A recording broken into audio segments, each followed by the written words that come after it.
نو عرض می دا کو چې الله جل جلاله په خپل بندګانو باندې ډیر زیات مهربان دی او د خپل بنده سره د اویاو میندو نه زیات محبت کوي، د اویاو میندو نه زیات مینه کوي. ګوره یو بچی که د مور او پلار هر څومره نافرمان شي لیکن بیا هم د مور د خپل بچی په بد ورځ باندې نه سود کیږي چیرې زما دی بچی ته د تکلیف ورسي. دغه شان الله جل جلاله د خپل بنده سره د اویاو میندو نه زیات محبت کوي او زیات مینه کوي. الله تعالی په خپل بندګانو باندې دومره مهربان دی.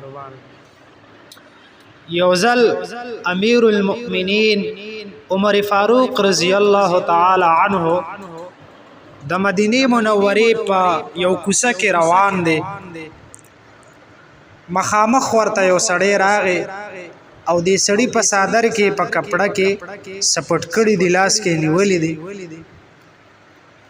کله چې امیر المؤمنین عمر فاروق رضی الله تعالی عنه تر ورسېدو تپوس تی کوي ای ځوانا صادر کې د سپټ کړي دي.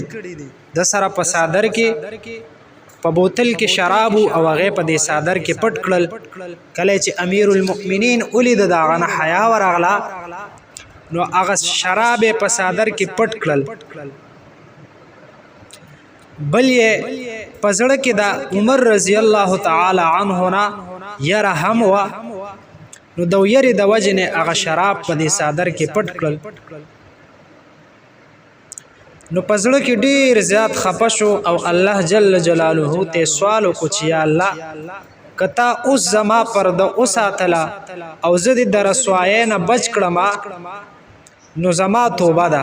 یعنی دغه ټیم دی سړی کلکه توبه وستا چې آینده د پاره به زه شراب نسکم او که اوس تیزه د امیر المؤمنین رضی الله تعالی عنه په نظر کې پاتې را نه وستم توبه وکړه وای زه به هیڅ کله بیا شراب نسکم.